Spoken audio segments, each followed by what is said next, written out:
dito namin. Ito ang kanyang, yung kanyang baby. Yan ang kanyang mga laruan. Na.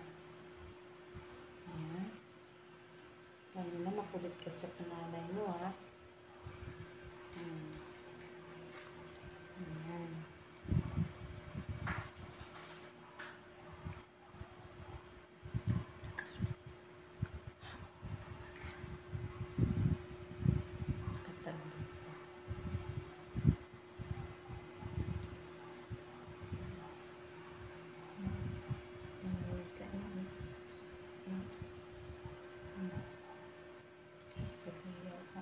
Titoy nyo,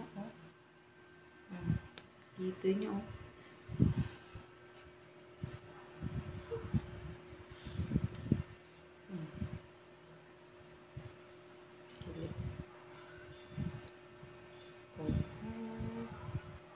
Tulog, tulog,